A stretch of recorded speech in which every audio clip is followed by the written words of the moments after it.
Hello everybody, this is Alex from Hardcoring Guides, bringing my guide for Ninja Gaiden 3, Razor's Edge, on Master Ninja difficulty. Sorry, I'm a bit out of breath. I did some, working out, I did some exercise things before this.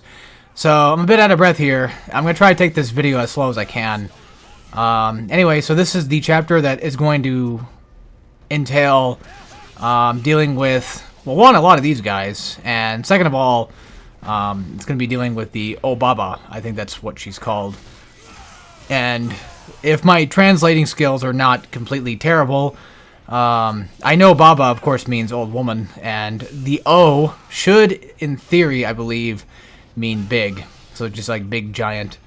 And yeah, I haven't seen the kanji or the direct translation. I'm just going off on what I think it would probably mean.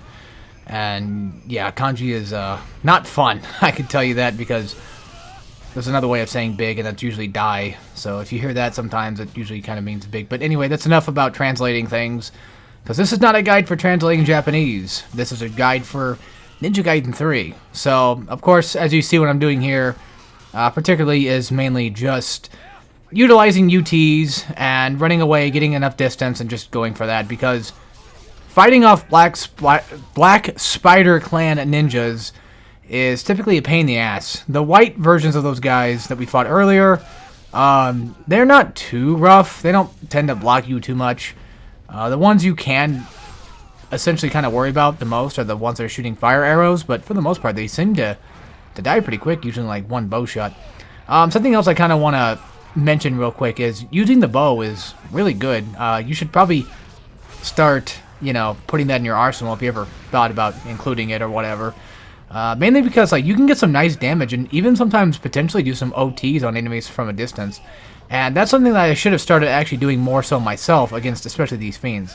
Now, we haven't seen these dragon fiends in a while, and to kind of explain what I do to them to defeat them is I usually just be as aggressive as possible. Usually sticking with one particular combo, of course the triple square, triple triangle combo, to do a lot of damage, and then hopefully, get some of those heavy attacks to eventually de-limb. Now, I think you can still de-limb even with, light attacks. But for the most part, I seem to rely heavily on using, of course, heavy attacks to do the job for me. So, you'll see me do that a lot, especially, right here. And this combo particularly is really, really, really good against just a lot of higher tier versions of enemies. Not the low tier, but, just a mid-tier worth of enemies. So I consider these guys and the guys that, like the Black Spider Clan, for example, and even some of the Purple Dragon Fiends to be more mid-tier enemies. They're not mid themselves, but you know what I mean. So, yeah, so coming up to this next cliffside here, of course, shoot down the rocket guys. When you see fit, deal with these assholes. Likely, if one of them happens to fall off like they did for me, I believe the kill should still count. I mean, if it didn't count, I probably wouldn't be able to progress. Even though in a lot of cases, there are times where you could potentially pass by enemies and just get away with not having to fight every single one. But I think it really kind of depends on the game in particular. But sometimes Ninja Gaiden lets you get away from enemies and just, leave the area without having to fight, an entire group, because sometimes this game isn't exactly just full-on, like God of War, but there are times where it does kind of take notions from that. Same thing with DMC. Sometimes you can get away with just not having to actually, fight off every single enemy and within a stage. So, and for this, luckily since there's no, door or anything like that that could potentially pass off to make us stop progression or even going backwards or backtracking, I have the ability to just get away from the small little circular area here and just kind of run back and just deal with enemies as I see fit. And that's usually sometimes something I usually tend to do when I get into fights, is I usually just kind of run back to places that I've been to before. Not only just for recognition and familiarity, but more so for protection and just the feeling of being safe and knowing that I know the area well enough that I could potentially just get away far enough. And at times like this, especially where you're on a bridge and this is a giant choke point. Not only is it a choke point for you, but for them too. So, you know, it kind of works as a double-edged sword here. And of course, you know, across the bridge you have rocket guys doing their usual rocketeering. And no surprise, you know, they're just going to be annoying little assholes. So I kind of shoot them down whenever I get the chance. And then, of course, for these guys, I just do the same usual 1-2. Typical UTs, typical combo stuff. Block, go for SOBs. Like, again, I sound like a broken record. I said that in the previous video. I do sound like a broken record, and don't get me wrong. I'm not getting to the point where I'm hating this guide by any means. I thoroughly enjoy this guide a lot. A lot of the reason why I don't sound too excited right now is, like I said, I'm out of breath. And I'm continuing to talk and make it probably worse on myself, so. You know, I'll try to take some pause breaks. I think what's really killing me right now is my pants are just super fucking tight right now, and it's making it harder to breathe. I thought, don't worry about me, we'll get through this video one way or another. But yeah, coming into this small little cave will of course net you a nice Crystal Skull challenge. Whether or not you want to actually do it or not, you know, it's completely up to you. I believe that you do keep the karma points that you do earn from these particular challenges. So, yeah, I just do them yet again for full health. And of course, if I need Nimpo to be, you know, brought back, then I do it for that as well. Of course, we can't go back. I don't know if there's any scarabs in this particular area. I did find another scarab, but that's one that comes up later when we're having to fight alongside Momoji. Thank God we don't have to actually play her in this goddamn game. You can play her if you want to. And she is fixed, for the most part. She was, in my opinion, just god-awful in Ninja Gaiden 2. I mean, just... Her UTs were fucking terrible. Now, granted, you know, you could say, like, well, you're not supposed to be doing UTs all the time. You're not supposed to rely on them all the time. It's like, I get that, but... Why is it that she's the particular character that's changed to not be UT heavy? Like, why her? And, like, why is Rachel okay with it? And, you know, all this other stuff. And it's just bizarre. Bizarre game design choice, but that's from Ninja Gaiden 2, of course. And we're now playing 3. Of course, 2 Sigma, I mean. Not the OG, because I don't think they were allowed in OG, if I'm not mistaken. I don't think they had them in there. So this little part right here, of course, you know, just run up, wait for the camera to kind of just turn to basically let you be notified if there's any enemies within the area or not.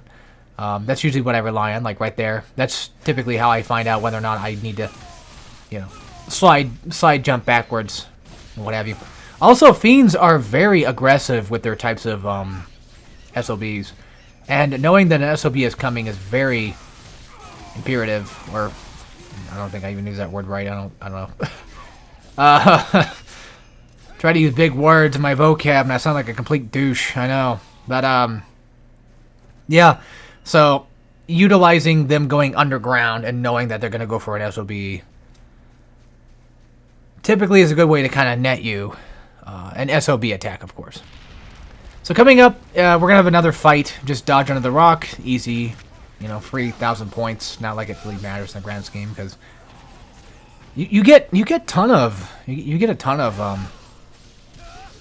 points in this game, regardless of what you pretty much do. You know, but this section here is, I would argue, is really kind of hard.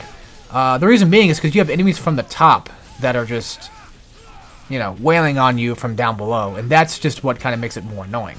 So I tend to kind of just prioritize most of my enemies from the bottom, more so than the top. Also, whenever you launch off your Nimpo, make sure you're launching at these Dragon Fiends, if you're going for that yourself. I did because, well, I think I needed health, and 2, I just wanted these guys gone. So, you know, it kind of helps out big time. But something else with the Dragon Fiends here that I have explained in previous videos, but we haven't seen them enough to really kind of see it happen too much. So I'm not really repeating myself a lot. And that is, whenever they attack you, just block, dodge behind them. And I say behind, it's a lot harder to explain than it really is to kind of show off happening. It's more of a feeling thing, I guess. I say behind, but it's more so like, you know, to the side, kind of, for the most part. So make sure, like, whenever you're doing that, you just dodge to the side and then continue your aggression, because they don't tend to kind of block too much, and they let up really easily when it comes to aggressive style play. So this next area, you just need to finish off a ton of enemies, and I just whip out the Kusarigama and start flailing on them, of course, with UTs and what have you, to make my life just a tad bit easier, because it has really good AoE UT range. And this is the second chapter I think I've actually, have use of using the, of course, Kusarigama. But again, back to these guys real quick, these flame guys. It seems like whenever they're using flame arrows, and that's also a really kick-ass OT, I love that one a lot, that's really cool. So, whenever they're using these flame arrows, it seems that you can use your bow to sometimes get like an insta-kill.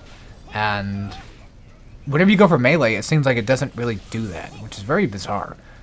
Mages, I've explained this before, but they're nothing in comparison to what they were in 2. They're a lot easier now. Basically, when it comes to mages, don't even really bother with them. They're really low end on the bargain. Go for them if you want to get like an OT to start maybe like a Bloody Rage. Or if you're lucky enough, maybe even get a Steel on Bone. And speaking of getting Steel on Bones and getting lucky, alchemists are really hard to get Steel on Bones on. And I eventually got one to kind of happen on Ultimate Ninja playthrough. So that was really nice, actually. Sorry, I'm trying to slow down because, boy, man, yeah, it's hard to me doing commentary now. It's also kind of just a tad bit hot in here. It's starting to heat up in the weather and everything, and so I don't have anything on. I don't have like my AC on or anything right now. I'm just kind of just letting it off because it gets fucking cold in the morning, and then it gets really brutally hot in the afternoon. It's really irritating. But this section here, again, I'm just baiting Steel on Bones. That's the best advice I can give you for these types of things. It's just wait for the Steel on Bone to come out and just use it against them. And typically, if you feel like personally that you're not good at landing Steel on Bones on, say, like the Spider Clan ninjas, particularly, then use like the smaller fodder, like the white outfit basic enemies, to kind of trigger into that SOB and get it on them instead. So that's what I would fully recommend for that if you're ever having trouble, is just kind of focus on enemies that are much weaker and much easier for you to get your SOBs to land on. I don't remember if I bought anything. I don't think I did. I may have. I don't remember. Okay, so I did buy the Kusarigama level 3. Okay. Okay, I finally buy into the Lunar Staff. So I start buying into that. I don't think I upgraded it fully in this playthrough. I don't remember. But the Kusarigama now is fully upgraded, which is great. And let's see. Ah, yes, the Momoji section. Okay. I was confused for a second because I was thinking, like, this is a really long cut. So I'm not really sure exactly what this takes place into. Not sure why I whipped out the Lunar Staff. I think I was going to go try it out just to show it off. I might do that, but I think I just decided to say fudge it, because I know this is an arena fight, and I decided to just go for the Kusari just to get that, UTs. What's great about this section in particular, also here's a level 3, which is nice. What's great about this section in particular, yeah, I'm going to show off the Lunar, I guess, is that Momoji is here to kind of help you fight. So if you're ever feeling surrounded and like you feel like you can't get through this, just kind of rely on her a little bit more and just let them kind of go for her instead. Because for the most part, I don't believe she can die, so. Not that she's like the best in the world or that she's immortal, it's just, game design. So, I'm pretty sure she can't. I never tested that theory, but, hey. Oh yeah, we also did get the Kitetsu, I think it was, the dual blades. Or my think of a different name. I don't know. But either way, we do have the dual blades now, and I never use them. I don't care for them. I take that back. I do use them at very specific points, and that's kind of how I am with my arsenal of weapons most of the time anyway. Also, for this section right here, I recommend just coming back down here after you've kind of triggered the fight up there on that waterfall area. That way you can kind of just come down here and get away from the rocket launcher guy, and of course, take out any incoming traffic that might be coming your way. Of course, fiends and what have you, and you can set up UTs down here. You could pick them off one by one, you know, that type of thing. Also, flying swallows are really good against the higher tier fiends here as well. I would also recommend using that a little more often. Because every once in a while, you can get kind of like a good decapitation if you're lucky enough. And of course, everything in this game is mostly, for the most part, seemingly RNG, but it's just how it is. So, I made the mistake of deciding to UT charge here and not realize that there's going to be rocket enemies. I should have ran back to kind of just, you know, hide away from the rockets themselves, so that way I don't get, you know, attacked or anything like that. That was unintentional. I meant to, you know, shoot at the rocket guys, but I made the mistake of accidentally shooting the guy I decided to uppercut, I guess, for some strange reason. Of course, Momoji's going for her strikes, which, you know, she's helping out the best she can, and I think she's doing a pretty good job at actually being helpful, so it's kind of nice.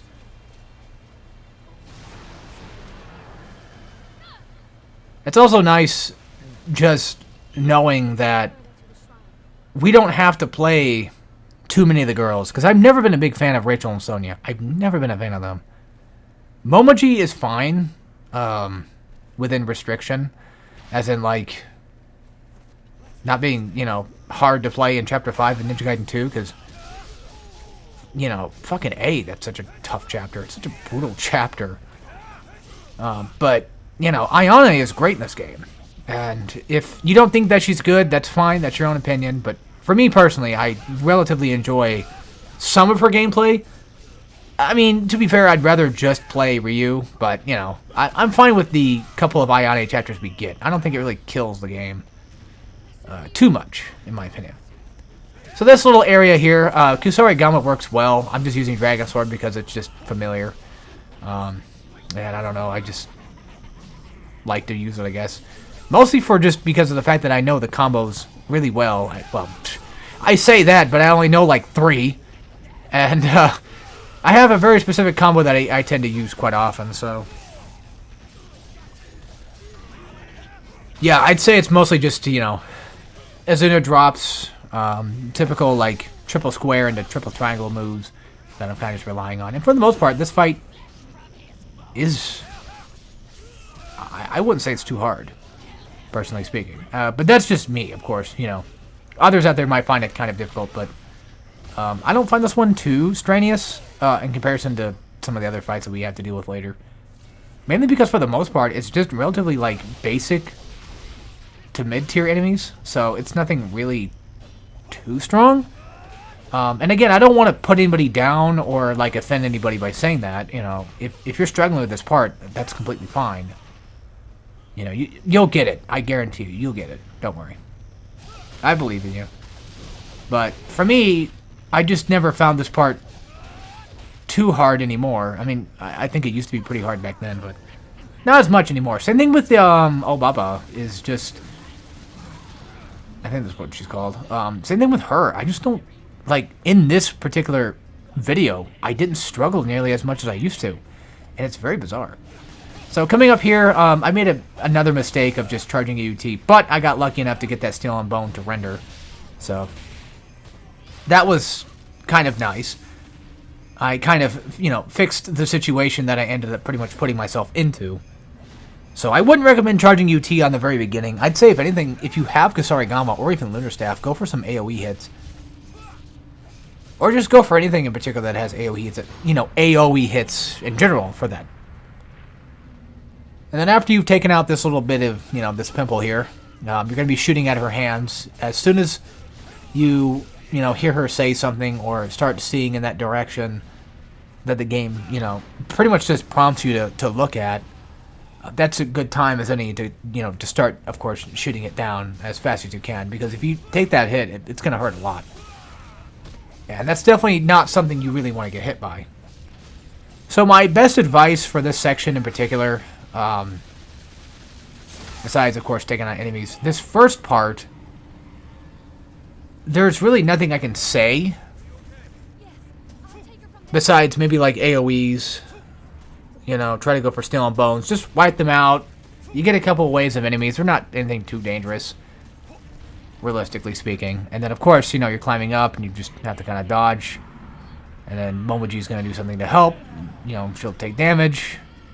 And you just climb up, and then, there you go. Free triangle. But yeah, the first part of this boss fight, I wouldn't say is needing of advice. It's mostly just like, kill the enemies, pop the pimple, and then make your way to the other side, shoot the thing that she's trying to shoot at you with. And honestly, when it comes to these big giant boss fights, I kind of wish they would have done them better. This is like probably one of the better boss fights of this game, in my opinion. But now I can give at least some advice. So this part's a little harder. A lot harder, actually. And it's because they spawn these crystallized fiends. I think that's what they are, actually. They're not robots. I think they're crystallized.